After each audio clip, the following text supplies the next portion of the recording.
എനിക്ക് ഈ കേൾക്കാനും മനസ്സിലാക്കാനുള്ള ഒരു താല്പര്യമാണ് എനിക്ക് പ്രധാനമായിട്ടും. പിന്നെ ഈ സംഘടനാ പ്രവർത്തനത്തിൽ നടക്കുന്നതുകൊണ്ട് അത്യാവശ്യം സംഘടനാ കാര്യങ്ങൾ പറയുക, പറഞ്ഞു കൊടുക്കുക എന്നുള്ളൊരു സംഗതിയാണ് നമ്മൾ ഇതുവരെ ചെയ്തത്. ഇപ്പോൾ ഈ ലൈബ്രറിയുമായി ബന്ധപ്പെട്ടുകൊണ്ട് വന്ന കാലഘട്ടം മുതൽ ഇവിടെ ഏതെങ്കിലും ഒരു കലാകാരനെ സംബന്ധിച്ച്, സാഹിത്യകാരനെ സംബന്ധിച്ച് അവതരിപ്പിക്കാനുള്ള സൗകര്യം ഇവര് എനിക്ക് നൽകിയിട്ടുണ്ട്. ഇത് വായനശാലകളുടെ ഒരു പ്രവർത്തനം ഉദ്ദീപിപ്പിക്കാൻ വേണ്ടി നടത്തിക്കൊണ്ടിരിക്കുന്ന ഒരു പരിപാടിയാണ് വായന പക്ഷാചരണം എന്ന് പറയുന്നത്. അത് ഗ്രന്ഥശാലകളെ എങ്ങനെ ജനങ്ങളിലേക്ക് ഇറക്കിക്കൊണ്ട് ചെല്ലാം, എങ്ങനെ അവരിൽ വായനാശീലം നമുക്ക് വളർത്തിയെടുക്കാൻ കഴിയും, അങ്ങനെ അവരുടെ മനസ്സിലും അവരുടെ പ്രവർത്തനങ്ങളിലും ദേശോദ്ദീപകമായ ഒരു വികാരം സൃഷ്ടിച്ചെടുക്കുകയും ലോകത്തിന്റെ വിവിധ ഘട്ടങ്ങളിൽ ഉണ്ടായിക്കൊണ്ടിരിക്കുന്ന പ്രശ്നങ്ങളെ സംബന്ധിച്ച് അവർക്ക് അവബോധം സൃഷ്ടിച്ചു കൊടുക്കുക എന്നുള്ള ഒരു പ്രധാനപ്പെട്ട ജോലിയാണ് യഥാർത്ഥത്തിൽ ഈ വായന പക്ഷാചരണം നമ്മൾ നടത്തുന്നതിന്റെ ഭാഗമായിട്ട് സംഭവിക്കുന്നത്. ഇതിന്റെ കൂടെ ഈ വായനശാലകളെ സംരക്ഷിക്കുക എന്നുള്ളൊരു ജോലി കൂടി, അത് വലിയ അപകടത്തിലാണ് ഇപ്പോൾ നമ്മുടെ ഇന്ത്യ രാജ്യത്ത് നിൽക്കുന്നത്. കഴിഞ്ഞ ആഗസ്റ്റ് മാസത്തിൽ നമ്മുടെ ഇന്ത്യൻ പ്രസിഡന്റ് പങ്കെടുത്ത ഒരു പരിപാടി നടന്നു ഡൽഹി. വായനശാലകളെ, ഗ്രന്ഥശാലകളെ, ഗ്രന്ഥാലയങ്ങളെ സമവർത്തി പട്ടികയിൽ കൺകറന്റ് ലിസ്റ്റിൽ കൊണ്ടുവരിക എന്നുള്ള ഒരു തീരുമാനത്തിലേക്കാണ് ഇന്ത്യ ഗവൺമെന്റ് പോയിക്കൊണ്ടിരിക്കുന്നത്. ഇതേവരെ ഓരോ സംസ്ഥാനത്തിലും സ്വതന്ത്രമായിട്ടുള്ള വായനശാല പ്രവർത്തനം, ഗ്രന്ഥശാല പ്രവർത്തനം നടത്താനായിട്ടുള്ള സൗകര്യങ്ങൾ നമുക്കുണ്ട്. പക്ഷേ അത് ഈ കൺകറന്റ് ലിസ്റ്റിൽ വന്നു കഴിഞ്ഞാൽ കേന്ദ്ര ഗവൺമെന്റ് പറയുന്ന രൂപത്തിൽ വായനശാലകളുടെ, ഗ്രന്ഥാലയങ്ങളുടെ പ്രവർത്തനങ്ങൾ ക്രമീകരിക്കേണ്ടതായിട്ടുള്ള വലിയ ഒരു സംഗതിയാണ് പറയാൻ വേണ്ടിയിട്ടുള്ളത്. അത് നമ്മുടെ ജനാധിപത്യത്തിന്റെ,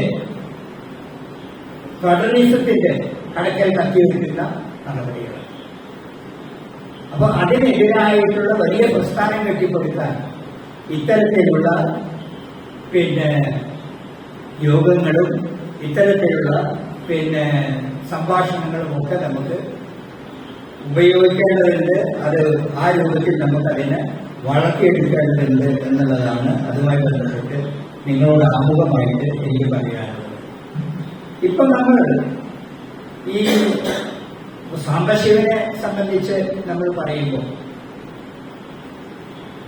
കേരളത്തിൽ അതാണ് നദീബ് ഒരു സെന്റൻസ് ഇവിടെ പറഞ്ഞത്. നവോത്ഥാനത്തിന്റെ കാലഘട്ടം സൃഷ്ടിച്ചെടുക്കുന്ന കാര്യത്തിൽ സാംബശിവന്റെ കഥ പറച്ചിൽ ഏറ്റവും ഗുണകരമായിട്ടുള്ള ഒരു പശ്ചാത്തലം കേരളത്തിൽ സൃഷ്ടിക്കാൻ വേണ്ടി കഴിയുന്നു എന്നുള്ളത് തന്നെയാണ് ഈ കഥാപ്രസംഗത്തിന്റെ, കഥ പറയലിന്റെ ഭാഗമായിട്ട് സംഭവിച്ചിട്ടുള്ളത്. കഥ പറയൽ മാത്രമല്ല അത് നടത്തിക്കൊണ്ടിരുന്നത്.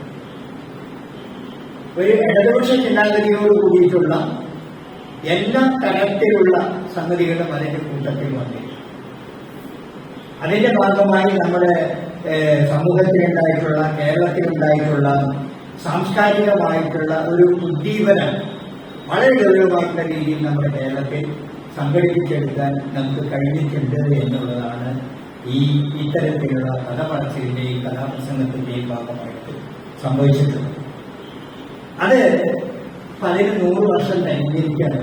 കഥ പറച്ചിലിന്റെ 100 വർഷമാണ് ഇപ്പോൾ. ഈ കഴിഞ്ഞ മെയ് മാസം 5-ാം തീയതിയാണ് കഥ പറച്ചിലിന്റെ 100 വർഷം കഴിഞ്ഞിട്ടു. ആ 100 വർഷം തികയെന്ന് പറഞ്ഞു കഴിഞ്ഞാൽ അത് പിന്നെ ആദ്യത്തെ കഥ പറഞ്ഞത് ഒരു സത്യദേവൻ എന്ന് പറയുന്ന ഒരു സന്യാസി ഗായകനുമാണ്. സത്യദേവൻ അദ്ദേഹം കുമാരനാശാന്റെ പിന്നെ ഒരു ആരാധകനായി.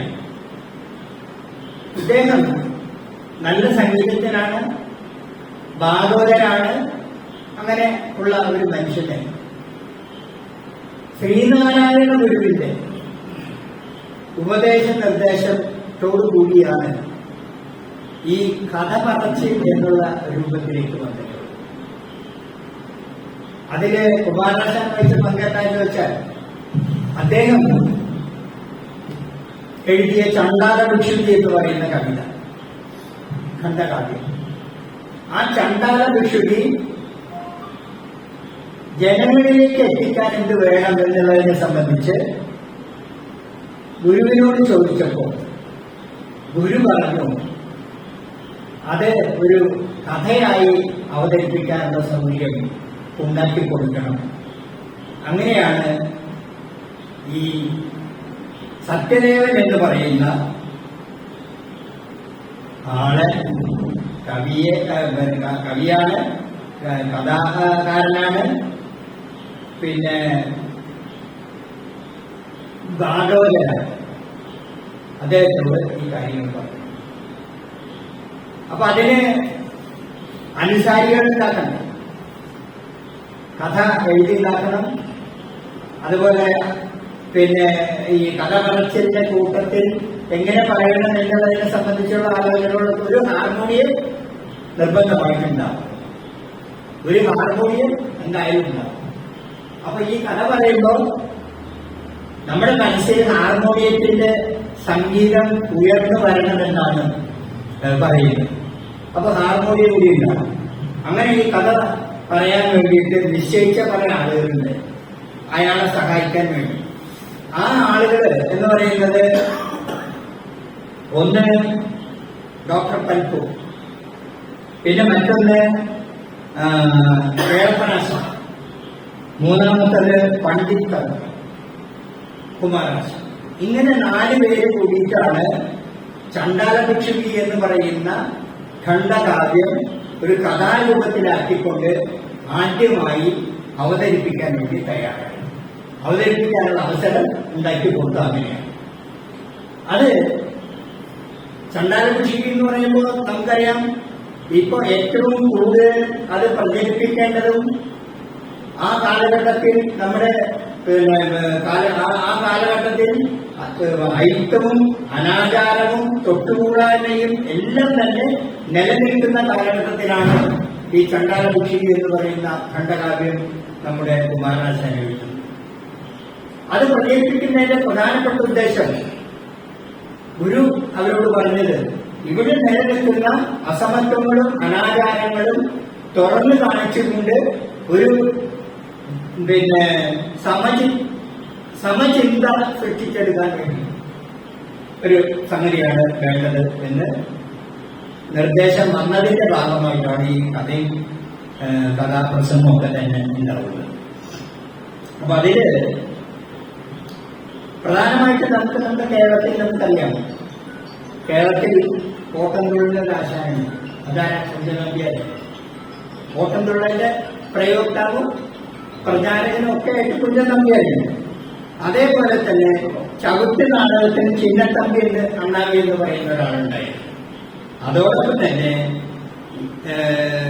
കേരള നടനം എന്ന് പറയുന്ന ഒരു കലാരൂപം, അതിന് ഗുരു ഗോവിന്ദാണ്. അപ്പോ നമുക്ക് കലാപ്രസംഗത്തിനും ഒരു അത്തരത്തിലുള്ള ആൾ വേണ്ടേ എന്നുള്ള ചിന്താഗതിയാണ് ആ കാലഘട്ടം. അതിന് ആ രൂപത്തിലേക്ക് വന്നത് ഈ സത്യദേവൻ എന്ന് പറയുന്ന പിന്നെ എന്താ പറയാ ഭാഗവതരാണ് ഈ കഥാപ്രസംഗത്തിന്റെ ഉപജ്ഞാതാവായിട്ട് ഗണിക്കപ്പെട്ടു വന്നിട്ടുള്ളത്. അപ്പോ ചണ്ടാല ഭിക്ഷുകി എന്ന് പറയുന്ന കഥ ആ കാലഘട്ടത്തിൽ ഇപ്പോ അത് വളരെയധികം പിന്നെ ജനങ്ങളുടെ ഇടയിലേക്ക് എത്തിക്കേണ്ട സമയമായിരിക്കുന്നു എന്നുള്ള ഒരു രൂപത്തിലേക്ക് നമ്മുടെ സമൂഹം ഇന്ത്യ രാജ്യത്ത് മൊത്തത്തിൽ ഉയർന്നു വന്നിട്ടുണ്ട്. കാരണം സംസ്കാരത്തെ സംബന്ധിച്ച് നമ്മൾ നേരത്തെ ഈ സമത്വത്തിൽ അധിഷ്ഠിതമായ ഒരു സംഗതിയാണ് നമ്മളെല്ലാം തന്നെ കണക്കിലേക്ക് നമ്മുടെയൊക്കെ ജീവിത കാലഘട്ടത്തിൽ നമ്മളൊക്കെ എന്ന് പറഞ്ഞാൽ 60-70 വയസ്സൊക്കെ ആയിട്ടുള്ള ആളുകൾ അതിൽ കുറഞ്ഞുള്ള ആളുകൾക്കൊക്കെ ഇരിക്കുന്നുണ്ട്. അപ്പൊ ആ കാലഘട്ടത്തിൽ നമ്മുടെ മുൻഗാമികളുടെ കാലഘട്ടത്തിൽ ശരിക്കും അവർക്ക് ഈ തരത്തിലുള്ള ഉച്ചനീചത്വങ്ങൾ നമ്മുടെ സമൂഹത്തിൽ അനുഭവിക്കേണ്ടി വന്നിട്ടുണ്ട് എന്നുള്ളതും നമുക്ക് തിരിച്ചറിയാവുന്ന കാര്യമാണ്. അപ്പൊ അതുകൊണ്ട് ആ രൂപത്തിലുള്ള ഒരു സംഗതി നിലനിൽക്കുമ്പോൾ ഈ ചണ്ടാലപക്ഷി എന്ന് പറയുന്ന കഥ അതിലെ 2 കഥാപാത്രങ്ങളാണ് അതിൽ പ്രധാനമായിട്ടുള്ളത്. ഒന്ന് ആനന്ദ് എന്ന് പറയുന്ന ബുദ്ധഭിക്ഷു, രണ്ടാമത് മാതങ്കി എന്ന് ഒരു ജാതിപേരാണത്. അവർക്ക് ആ പേരില്ല, മാതങ്കി എന്ന് മാത്രമേ പറയുന്നു. അപ്പോ ഈ വലിയ വേനൽക്കാലത്ത് വെള്ളം കുടിക്കാൻ കഴിയാത്ത രൂപത്തിൽ വന്നപ്പോ ഈ ആനന്ദഭിക്ഷു ഈ കിണറിന്റെ വക്കത്ത് വെള്ളം കോരാൻ നിന്ന മാതങ്കിയോട് വെള്ളം ചോദിക്കുകയാണ്. ആ വെള്ളം ചോദിച്ചപ്പോ അവര് പറഞ്ഞു, അയ്യോ ഞാനെങ്ങനെ നിങ്ങൾക്ക് വെള്ളം ചെയ്യാം, ഞാൻ നീച ജാതി ചണ്ടാലിയാണ്, അതുകൊണ്ട് വെള്ളം തരാൻ കഴിയില്ല എന്നുള്ള ഒരു സംഗതി പറഞ്ഞപ്പോ ഞാൻ നിന്റെ ജാതിയല്ല ചോദിച്ചത്, ഞാൻ നീരാണ് ചോദിച്ചത് എന്ന് പറയുന്ന ഒരു സംഗതി. അതാണ് ഈ നവോത്ഥാനത്തിന്റെ ഒരു പ്രധാനപ്പെട്ട കാര്യം. അപ്പൊ അത് ഇങ്ങനെ ദാഹിക്കുന്നു ഭഗിനി കൃപാരസമോഹനം കുളി കണ്ണീരിൽ ആശുനി എന്നാണ് ആ കവിത എഴുതിയിട്ടുള്ളത്. അത് ഞാൻ അങ്ങനെ അതൊന്ന് പറഞ്ഞത് മാത്രമേ ഉള്ളൂ. ഇത് നമ്മുടെ 100 വർഷം തികയുന്ന ഘട്ടത്തിൽ, ഇപ്പൊ ഈ കാലഘട്ടത്തിൽ ഒരുപാട് ശതാബ്ദികൾ ആഘോഷിക്കേണ്ടതായിട്ടുള്ള ആളുകൾ നമ്മുടെ സാഹിത്യ സാംസ്കാരിക രംഗത്തുണ്ടായിട്ടുണ്ട്. കഴിഞ്ഞ മാസത്തിൽ നമ്മൾ വിദ്യാഭ്യാസ വിചക്ഷണനായിരുന്ന നായാട്ട് ശങ്കരൻ 100 വർഷം കഴിഞ്ഞു. അദ്ദേഹത്തെ കുറിച്ചുള്ള ഒരു പരിപാടി നമ്മുടെ സാഹിത്യ അക്കാദമിയിലുണ്ടായി. 100 വർഷം തികയാണ്. ഇത്തരത്തിലുള്ള ആളുകളൊപ്പം ഒരുപാട് ഇപ്പൊ നമ്മുടെ സംസ്ഥാനത്തും അതുപോലെ ഇന്ത്യ രാജ്യത്തും ഒക്കെ തന്നെ ഈ 100 വർഷം കഴിയുന്ന ഒരുപാട് സാംസ്കാരിക നായകന്മാരും സാഹിത്യകാരന്മാരും കവികളും ഒക്കെ ഉണ്ടായിക്കൊണ്ടിരിക്കുന്ന ഒരു കാലഘട്ടമാണ്. അപ്പൊ നമ്മുടെ കലാപ്രസംഗത്തിന് 100 വർഷം കഴിഞ്ഞിരിക്കുകയാണ്. അപ്പൊ അതിനെപ്പറ്റി നമ്മൾ പരിശോധിക്കേണ്ട ഘട്ടത്തിൽ നമ്മുടെ വായനശാലകൾ എന്താണ് ചെയ്തുകൊണ്ടിരിക്കുന്നത് എന്നുള്ളതിനെ കുറിച്ച് 2 വാചകം പറഞ്ഞിട്ട് നമ്മൾ മറ്റേ ഇതിലേക്ക് നമുക്ക് പോകാൻ പറ്റും. നമുക്കറിയാലോ PL മണിക്ക് അതൊക്കെ ഇവിടെ നേരത്തെ പറഞ്ഞിട്ടുള്ള കാര്യങ്ങളാണ്. അതിലേക്ക് ഞാൻ കൂടുതൽ പോകുന്നില്ല. തന്റെ 17ാമത്തെ വയസ്സിലാണ് സനാതന ധർമ്മം എന്ന് പറയുന്ന 1926 വായനശാല രൂപീകരിച്ച് PL മണിക്ക് തുടങ്ങിയത്. അത് 1945 സെപ്റ്റംബർ 14 അമ്പലപ്പുഴയിൽ തിരുവിതാംകൂറിലെ ഗ്രന്ഥശാലകളെ വിളിച്ചു ചേർത്ത് അഖില തിരുവിതാംകൂർ ഗ്രന്ഥശാല സംഘം രൂപീകരിച്ചു. അതാണ് പിന്നീട് കേരള ഗ്രന്ഥശാല സംഘം ആയിട്ട് വരുന്നത്. 1949 ഇത് തുടർന്നും കേരള ഗ്രന്ഥശാല സംഘമായിട്ട് മാറാണ് ഉണ്ടായിട്ടുള്ളത്. അങ്ങനെയാണ് ഗ്രന്ഥശാല സംഘം ഉണ്ടായിട്ടുള്ളത്. അതിന്റെ ജനകീയ സ്വഭാവം മാറുന്നത് 1989 1989 നമ്മുടെ നിയമസഭയിലെ കേരള പബ്ലിക് ലൈബ്രറീസ് ആക്ട് പാസ്സാക്കാനുണ്ടായി. അപ്പോ ഇങ്ങനെ സ്വതന്ത്രമായി പ്രവർത്തിച്ചിരുന്ന വായനശാലകളെ, ഗ്രന്ഥശാലകളെ ഒരു നിയമത്തിന്റെ കീഴിൽ കൊണ്ടുവന്നിട്ട് കൗൺസിലാക്കി മാറ്റുകയാണ്, ഗ്രന്ഥശാല കൗൺസിൽ. അത് നിയമപരമായിട്ട് അതിനുള്ള ആക്ടൊക്കെ ഉണ്ടാക്കിയിട്ടാണ് അത്തരം കൊണ്ടുവന്നത്. നമുക്ക് എല്ലാവർക്കും അറിയാവുന്ന കാര്യമാണ്. അത് ഞാൻ ആനുഷംഗികമായി പറഞ്ഞു എന്ന് മാത്രമല്ല. അപ്പൊ വായന എന്ന് പറയുന്നതിന് വലിയ മാറ്റങ്ങൾ സംഭവിച്ചിട്ടുണ്ട്. നമ്മുടെ കാലഘട്ടത്തിൽ, നമ്മളൊക്കെ സ്കൂളിൽ പോകുന്ന കാലഘട്ടത്തിൽ നമുക്കറിയാലോ, വായന എന്ന് പറഞ്ഞു കഴിഞ്ഞാൽ എന്തെങ്കിലും പത്രം വായിക്കുക അല്ലെങ്കിൽ പുസ്തകം വായിക്കുക, ആ മുതലാണ് നമ്മൾ വായന തുടങ്ങുന്നത്. ഇപ്പൊ വായന തുടങ്ങുന്നത് എങ്ങനെയാണ്? ഇപ്പൊ നമ്മുടെ വീടുകളിലെ കുട്ടികൾ ആരെങ്കിലും പുസ്തകം വായിക്കുന്നുണ്ട്? അവര് എപ്പോഴും മൊബൈലായിരിക്കും. അപ്പൊ ആ വായനയിൽ തുടങ്ങി ഈ വായനയിൽ എത്തി നിൽക്കുന്ന ഒരു കാലഘട്ടമാണ് ഇപ്പോ എന്നെ സൂചിപ്പിക്കാൻ വേണ്ടിയിട്ടാണ് ഞാൻ പറഞ്ഞത്. അത് മാറിക്കൊണ്ടിരിക്കുന്ന വായന. അപ്പൊ നിർമ്മിത ബുദ്ധി എന്ന് പറയുന്ന സംഗതിയിലേക്ക് വായനകളുടെ ലോകം കടന്നു വന്നിരിക്കുന്നു എന്നുള്ള ഗുണപരമായ ഒരു സംഭവം കൂടി ഇതിന്റെ ഭാഗമായിട്ട് നമ്മൾ മനസ്സിലാക്കേണ്ടതുണ്ട്. അത് ആ രൂപത്തിൽ നമ്മൾ പറയും. അപ്പൊ ഇനിയിപ്പോ നമുക്ക് ഇതുമായി ബന്ധപ്പെട്ടുകൊണ്ട് സാംബശിവന്റെ കഥയിലേക്ക് നമുക്ക് വരാം, അദ്ദേഹത്തിന്റെ സംഗതി. അപ്പൊ ഈ ആദ്യത്തെ കഥാപ്രസംഗം അവതരിപ്പിച്ചിട്ട് 100 വർഷം കഴിഞ്ഞു എന്ന് ഞാൻ നേരത്തെ പറഞ്ഞു. അത് 2024 മെയ് മാസം 5-നാണ് 100 വർഷം കഴിഞ്ഞിട്ടുള്ളത്. 1924 മെയ് 5-നാണ് ആദ്യ കഥാപ്രസംഗം അവതരിപ്പിക്കപ്പെട്ടിട്ടുള്ളത്.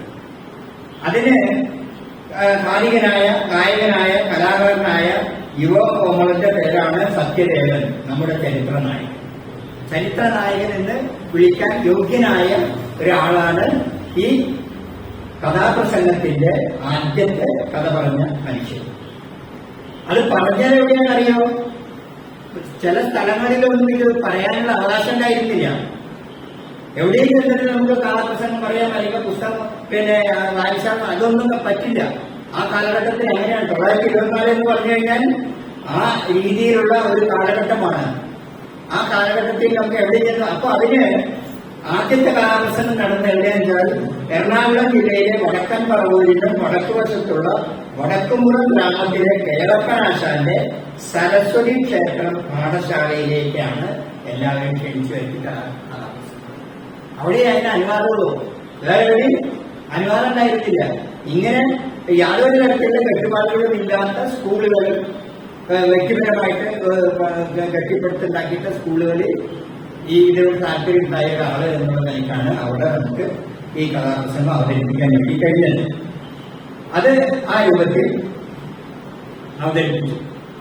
ഇത് കഴിഞ്ഞ് ഇതൊക്കെ എന്ന് പറഞ്ഞു കഴിഞ്ഞാൽ, ഇതൊക്കെ പണ്ട് കഥാപ്രസംഗം എന്ന് പറഞ്ഞു കഴിഞ്ഞാൽ സംസ്കൃത ശ്ലോകങ്ങളാണ് ഏറ്റവും കൂടുതൽ ഉണ്ടാവുക. സംസ്കൃത ശ്ലോകങ്ങളും അതുപോലെയുള്ള സംഗതി. പിന്നീടാണ് അത് മലയാളത്തിലുള്ള പാട്ടുകളിലേക്കും കവിതകളിലേക്കും ഒക്കെ തന്നെ വരുന്നത്. ആ മലയാളത്തിലുള്ള പാട്ടുകളും കവിതകളും വരുന്ന കൂട്ടത്തിൽ തന്നെ അവിടെയും ഒരു പരിമിതി സംഭവിച്ചു. ആ പരിമിതി സംഭവിച്ചത് മറികടക്കാൻ വേണ്ടി കാളികന്മാരെന്താ ചെയ്തത്? അവരെ വിശ്വസാഹിത്യത്തിലേക്ക് കടന്നു. വിശ്വസാഹിത്യത്തിലും ഉയർന്നു വന്നിട്ടുള്ള മിക്കവാറും എല്ലാ കൃതികളും, പ്രധാനപ്പെട്ട കൃതികളൊക്കെ തന്നെ എടുത്തുകൊണ്ട് അതിന്റെ കഥ ചുരുക്കി പറഞ്ഞ് അങ്ങനെയാണ് ആ സംഗതി വരാനായിട്ട് കഥാപ്രസംഗത്തിന്റെ രൂപത്തിലും ഭാവത്തിലും ഒക്കെ മാറ്റം വരുത്താനായിട്ട് ഉണ്ടായിട്ടുള്ള കാര്യങ്ങൾ. പിന്നെ അപ്പൊ ഞാൻ പറയുന്നത് അത് ഒരു അങ്കണത്തിലാണ്, സ്കൂൾ അങ്കണത്തിലാണ് അത് അവതരണം ആദ്യമായിട്ട് നടന്നത്. ഈ പുരോഹിത ബ്രാഹ്മണരും മറ്റും ഉണ്ടാക്കുന്ന അനാചാരങ്ങൾക്കും അനീതിക്കുമെതിരെ നീ സഭ്യമായി സംസാരിക്കുക എന്ന് ശ്രീനാരായണ ഗുരു ഇദ്ദേഹത്തെ ഉപദേശിച്ചിട്ടുണ്ടായിരുന്നു. ഇത് പറഞ്ഞു കഴിഞ്ഞപ്പോ കവിതകളും പിന്നെ അതുപോലെ തന്നെ ഈ സംസ്കൃത ശ്ലോകങ്ങളാണ് പ്രധാനമായിട്ട് പറഞ്ഞത്. അപ്പൊ അതില് നിങ്ങൾ ഇത്തരത്തിലുള്ള ഭാഷകൾ ഉപയോഗിക്കാൻ പാടില്ല. ജനങ്ങൾക്ക് മനസ്സിലാവുന്നതും സഭ്യവുമായിട്ടുള്ള ഭാഷ മാത്രമേ ഉപയോഗിക്കാവൂ എന്ന് അദ്ദേഹം പറഞ്ഞു. അപ്പോ ഈ പിന്നെ സാംബശിവനേക്കാൾ മുമ്പ് ഒരു കാതികരുണ്ടായിരുന്നു, ഈ സത്യവർദ്ധൻ കൂട്ട. അദ്ദേഹം സമകാലീനായിട്ട് നമുക്ക് വരുന്ന ആള് കെടാമംഗലം സദാനന്ദൻ. കെടാമംഗലം സദാനന്ദനാണ് സാംബശിവനേക്കാൾ മുൻപ് കഥ പറഞ്ഞു തുടങ്ങിയത്. അപ്പോ ഈ അത് 1944-ലാണ്. 1949-ലാണ് സാംബശിവൻ ചങ്ങമ്പുഴയുടെ ദേവതയുമായി അരങ്ങേറുന്നത്. ചങ്ങമ്പുഴയുടെ ദേവത എന്ന് പറയുന്ന കഥ പറഞ്ഞുകൊണ്ടാണ്, ആ കവിതയുടെ കഥ പറഞ്ഞുകൊണ്ടാണ് നമ്മുടെ ഇയാള് രംഗത്ത് വരുന്നത്. അത് കൂടാതെ ആ കാലഘട്ടത്തിൽ ഉണ്ടായിട്ടുള്ള കുറെ ആളുകളുണ്ട്. ബേബി താമരശ്ശേരി, ഇടക്കൊച്ചി പ്രഭാകരൻ, കാപ്പിൽ നടരാജൻ, വെൺപാലക്കര വിശ്വംഭരൻ, മലബാറിൽ വടകര അശോകൻ, തുറവൂർ രാമേന്ദ്രൻ തുടങ്ങിയിട്ടുള്ള ആളുകൾക്ക് ആ കാലഘട്ടത്തിൽ ഉയർന്നു വന്നിട്ടുള്ള പിന്നെ കാതികന്മാർ. അവർ അങ്ങനെ അത്ര അധികമൊന്നും ഉയർന്നു വന്നിട്ടില്ല, ഉണ്ടായിട്ടില്ല. പക്ഷെ ഈ രൂപത്തിൽ കഥ പറച്ചിൽ എന്നുള്ള രൂപത്തിലേക്ക് അവർ ഇറങ്ങി വന്നിട്ടുണ്ട്. സാംബശിവന്റെ ജീവിതം എങ്ങനെയായിരുന്നു? സാംബശിവൻ പിന്നെ കോളേജിൽ പഠിച്ച് പിന്നെ ഉദ്യോഗം എടുക്കാൻ യോഗ്യനായിട്ടുള്ള വിദ്യാഭ്യാസ യോഗ്യതയുള്ള ഒരാളായി. അങ്ങനെ ജോലിയൊക്കെ ഉണ്ടായിരുന്ന ഘട്ടത്തിലാണ് അദ്ദേഹം കഥാപ്രസംഗം തുടങ്ങിയത്. ജോലി രാജിവെച്ച് കഥാപ്രസംഗത്തിലേക്ക് പൂർണ്ണമായിട്ടും അദ്ദേഹം കടന്നു വരികയുണ്ടായിട്ടുള്ളത്. അങ്ങനെയാണ് ഈ അദ്ദേഹം പിന്നെ ഈ കഥകൾ വളരെ ജനകീയമായിട്ടുള്ള രൂപത്തിൽ അത് അവതരിപ്പിച്ച് ജനകീയമായിട്ടുള്ള വിഷയങ്ങളെടുത്ത് ജനകീയമായിട്ടുള്ള കവിതകളും ഖണ്ഡകാവ്യങ്ങളും എടുത്തുകൊണ്ട് പരിപാടികൾ അദ്ദേഹം തുടങ്ങിയത് അങ്ങനെയാണ്. അത് ഈ കഥാപ്രസംഗങ്ങളുടെ എണ്ണം ഇങ്ങനെ കൂടി വന്നു. ഞാൻ നേരത്തെ വായിച്ച കുറെ ആളുകൾ ഇങ്ങനെ ഇതുപോലെ കൂടി വന്നപ്പോ അദ്ദേഹത്തിന്റെ കഥ പറച്ചിലിന് ഉപയോഗിക്കുന്ന പിന്നെ ഗ്രന്ഥങ്ങളിൽ വലിയ മാറ്റം വരും. അങ്ങനെയാണ് പിന്നെ അദ്ദേഹം ഈ ടോൾസ്റ്റോയുടെ ദി പവർ ഓഫ് ഡാർക്ക്നെസ് എന്ന് പറയുന്ന ഗ്രന്ഥം എന്ന് പറയുന്ന നോവൽ, അതിലെ അനീസ്യ എന്ന് പറയുന്ന കഥാപാത്രത്തിന്റെ പേര് കൊടുത്ത് കഥ അവതരിപ്പിച്ചു. ആ ടോൾസ്റ്റോയുടെ ആ അനീസ്യ ആണ് അദ്ദേഹത്തിന് കഥാപ്രസംഗ വേദികളിൽ കഥാപ്രസംഗത്തിന്റെ ഏറ്റവും പ്രധാനപ്പെട്ട ജനകീയനായിട്ടുള്ള ഒരു കാതികനായിട്ട് അംഗീകരിക്കപ്പെട്ടത് ഈ അനീസ്യ എന്ന് പറയുന്ന കഥ പറഞ്ഞതിന്റെ ഭാഗമായിട്ടാണ്. ഇത് പിന്നെ നവോത്ഥാനത്തിന്റെ ഉൽപ്പന്നമാണ് എന്നുള്ള കാര്യങ്ങളൊക്കെ നമുക്കറിയാം. പിന്നെ മറ്റൊന്ന് നമ്മൾ മനസ്സിലാക്കേണ്ട വേറൊരു കാര്യം, ഈ കാലഘട്ടം ഇങ്ങനെ കടന്നു വരുന്ന ഘട്ടത്തിലാണ് സാഹിത്യ രംഗത്ത് ചെറിയ ചെറിയ പിന്നെ അനുരണനങ്ങൾ ഉണ്ടായി വന്നത്. അത് ജീവൽ സാഹിത്യത്തിന്റെ വരവ് അങ്ങനെയാണ്. ജീവൽ സാഹിത്യത്തിന്റെ വരവ് എന്ന് പറഞ്ഞു കഴിഞ്ഞാൽ നമ്മുടെ കേരളത്തിൽ ഉയർന്നു വന്ന ഇടതുപക്ഷ ചിന്താഗതിയുടെയും സാംസ്കാരിക മേഖലയിൽ ഉദ്ദീപിക്കാൻ വേണ്ടി പരിശ്രമിച്ച പുരോഗമന ആശയങ്ങളുടെയും അടിസ്ഥാനത്തിൽ ഉയർന്നു വന്ന ജീവൽ സാഹിത്യ പ്രസ്ഥാനം. ഇത് വളരെ ഗൗരവപൂർവ്വം നമ്മുടെ പിന്നെ സമൂഹ മണ്ഡലത്തിൽ വിദ്യാഭ്യാസ മേഖലയിൽ ഒക്കെ തന്നെ ഈ ജീവൽ സാഹിത്യ പ്രസ്ഥാനത്തിന്റെ വരവും അത് രൂപം കൊണ്ട് വന്നപ്പോൾ ആ കാലഘട്ടത്തിലാണ് PN മണിക്കര് വായനശാല ഉണ്ടായത്. അത് ഇതിനെ കൂട്ടി വായിക്കേണ്ടതാണ്. PN മണിക്കര് വായനശാല രൂപീകരിക്കുന്ന കേവലമായ ഏതെങ്കിലും ഒരു ചിന്തയുടെ അദ്ദേഹത്തിന് അതിൻ്റെതായ ചിന്തയുണ്ട്. പക്ഷെ ഇത് ഇത്തരത്തിൽ വായനകളും അതുപോലെ തന്നെ ആളുകളുടെ ഇടയിൽ അത്തരത്തിലുള്ള ഒരു പിന്നെ സർഗാത്മകത വളർത്തിയെടുക്കണം, വായനാശീലം അല്ലെങ്കിൽ അവർക്ക് പുതിയ പുതിയ അറിവ് നേടിക്കൊടുക്കണമെന്നൊരു ചിന്താഗതി വന്നിട്ടുള്ളത് ജീവൻ സാഹിത്യത്തിന്റെ പിന്നെ വരവോടുകൂടിയാണ്. അത് നമ്മുടെ കേരളത്തിലാണെന്നുണ്ടെങ്കിൽ ഇടതുപക്ഷ പ്രസ്ഥാനത്തിന്റെയും പുരോഗമന ജനാധിപത്യ പ്രസ്ഥാനങ്ങളുടെയും വരവിന്റെ ഭാഗമായിട്ടാണ്, പ്രവർത്തനത്തിന്റെ ഭാഗമായിട്ടാണ് എന്നും നമ്മൾ മനസ്സിലാക്കേണ്ടതുണ്ട്. അപ്പോ അത് സാധാരണ ജനങ്ങളിൽ സാഹിത്യാവബോധം ഉണ്ടാക്കി.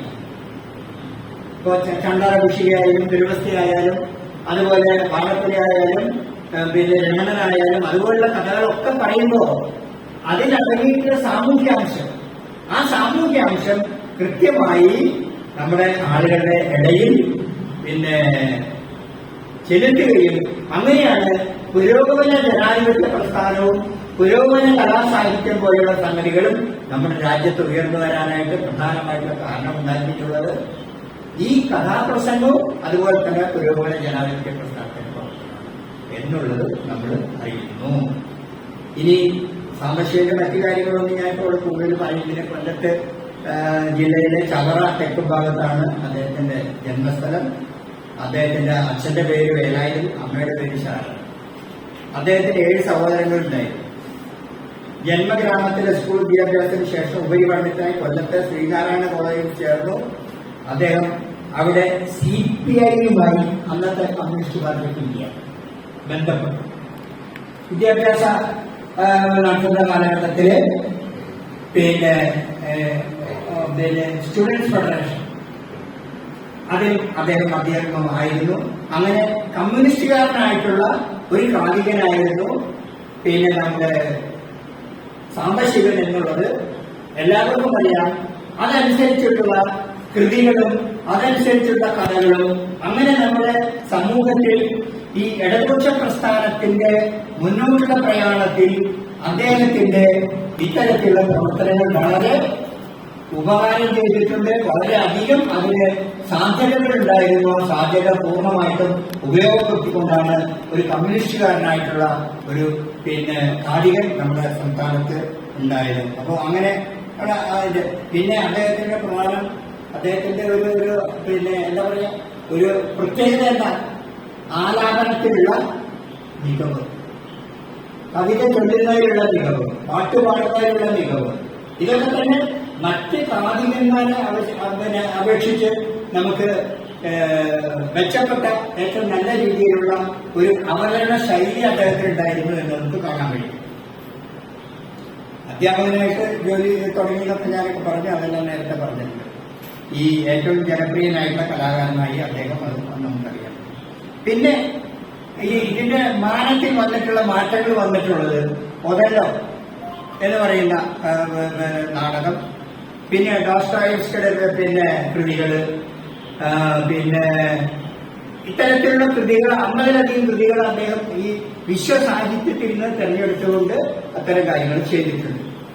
പിന്നെ അദ്ദേഹത്തിന് കുറെ ദുരിതങ്ങൾ അനുഭവിക്കേണ്ടി വന്നിട്ടുണ്ട്.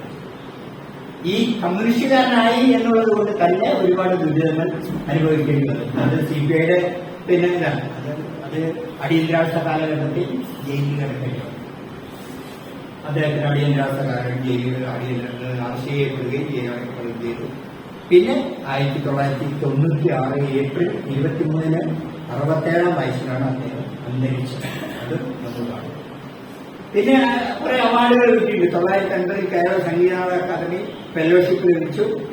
പള്ളംകുഴി എന്ന ഫീച്ചർ ഫിലിമിൽ നടനും കൂടിയായിരുന്നു അത്. പള്ളംകുഴി എന്ന സിനിമയുടെ പേര്, അതിൽ അഭിനയിച്ചിട്ടുണ്ട്. പിന്നെ യോഹാനൊഴിച്ച് സുഭദ്ര എന്ന് പറയുന്ന സ്ത്രീയാണ്. വസന്തകുമാർ അദ്ദേഹത്തിന്റെ മൂത്ത മകൻ ഖാദികനാണ്. കഴിഞ്ഞ ദിവസം നമ്മുടെ സമ്മേളനത്തില് ലെജിസ്ലേറ്റീവ് യൂണിയന്റെ സമ്മേളന കൊല്ലത്ത് ഇയാൾ മയ്യഴിപ്പ് കഴിയുടെ തീരങ്ങളിൽ എന്ന് പറയുന്ന നമ്മുടെ ഇയാളുടെ നോവല് അധികരിച്ചുകൊണ്ടുള്ള കഥാപ്രസംഗങ്ങൾ ഒരു 3 മണിക്കൂറുണ്ടായിരുന്നു. പക്ഷേ നമ്മുടെ ആളുകള് 10,000 കൃതികൾ ഉണ്ടായിരുന്നു. അവിടെ കുറെ കഴിഞ്ഞപ്പോൾ ഞങ്ങൾ കുറച്ച് ആളുകൾ മാത്രമായി. വൈകുന്നേരം എങ്കിലും അദ്ദേഹത്തിന്റെ ഈ സാംബശിവന്റെ പ്രകടനം പോലെ തന്നെയാണ് ഇയാളുടെ പ്രകടനം. പുഴയുടെ തീരങ്ങളിൽ നിന്നുള്ള എം മുകുന്ദന്റെ വളരെ പ്രസിദ്ധമായിട്ടുള്ള നോവലാണ്. അതിന്റെ ഈ ഘടനയും അതിന്റെ രചനയും എല്ലാം തന്നെ വളരെ പെർഫെക്റ്റ് ആയിട്ടുള്ള നോവലാണ് അത് എന്ന് നമുക്കറിയാം. ആരോഗ്യത്തിൽ നല്ല. പിന്നെ ഇദ്ദേഹം ഒരുപാട്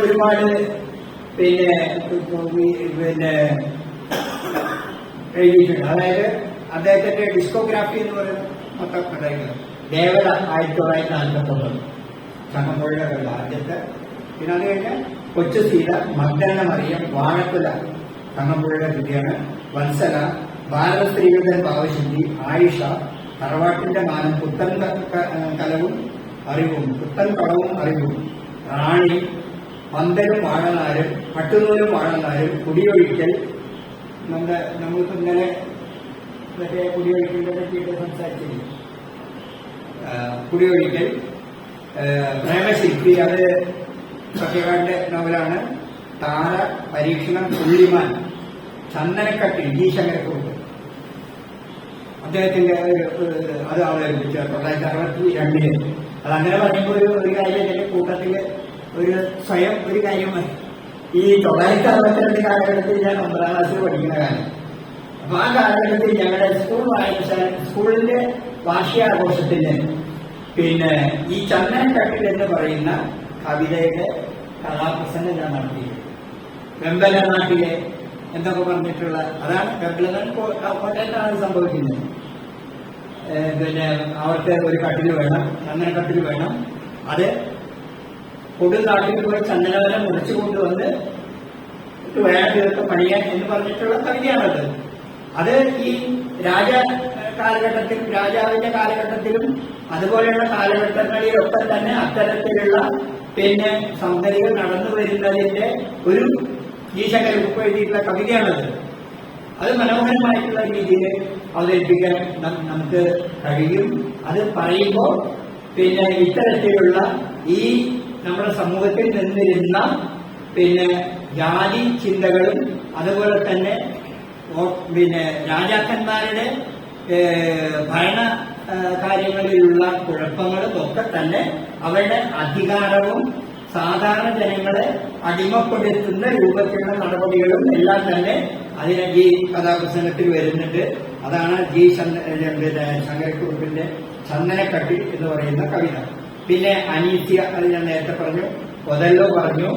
പിന്നെ അങ്ങനെ മൊത്തം അദ്ദേഹം 53 പുസ്തകങ്ങളുടെ കവിത ഇത് എഴുതിയിട്ടുണ്ട്. അല്ല, അദ്ദേഹം കഥാപ്രസംഗം നടത്തി. ഏറ്റവും അവസാനം അദ്ദേഹം നടത്തിയത് 1996 മാർച്ച് 7 ആറ്റിങ്ങലിലെ പാങ്കുളം മാടൻ നട ക്ഷേത്രത്തിൽ 7 നിമിഷങ്ങൾ എന്ന് പറയുന്ന ഒരു കഥാപ്രസംഗം അവതരിപ്പിച്ചതാണ് അദ്ദേഹത്തിന്റെ ഏറ്റവും അവസാനത്തെ കഥാപ്രസംഗം നടത്തിയത്. അതിന്റെ സാംബശിവന്റെ അവസാനത്തെ സ്റ്റേജ് പ്രകടനം അതായിരുന്നു. അദ്ദേഹവും സംഘവും വിവിധ രാജ്യങ്ങളിൽ സഞ്ചരിച്ച് 1000-ലധികം പ്രകടനങ്ങൾ കഥാപ്രസംഗങ്ങൾ നടത്തിയിട്ടുണ്ട് വിവിധ രാജ്യങ്ങളിൽ. അപ്പോ ഇത് വളരെ സംഭവബഹുലമായ ഒരു ജീവിതവും നമ്മുടെ സമൂഹത്തിൽ പിന്നെ ഈ കഥ പറഞ്ഞുകൊണ്ട് പുരോഗമന ചിന്താഗതികളും അതുപോലെ തന്നെ മാനവികതയ്ക്ക്, അതായത് മാനവികത എന്ന് പറഞ്ഞാൽ ഉച്ചനീചത്വങ്ങളില്ലാത്ത മാനവികതയ്ക്ക് സൃഷ്ടിക്കാൻ കഴിഞ്ഞ ഒരു കാതികനും കഥാപ്രസംഗകനും അതുപോലെ തന്നെ സാഹിത്യകാരനുമായിരുന്നു ഈ കലാമംഗലം ജി സാംബശിവൻ എന്ന് പറയുന്ന ദിവംഗതനായ കാതികനും കലാകാരനും എന്ന് മാത്രം പറഞ്ഞുകൊണ്ട് ഇത്രയും ഇതിന് കേട്ട നിങ്ങൾക്ക് ഞാൻ എന്റെ നന്ദി പറഞ്ഞു നിർത്തുന്നു.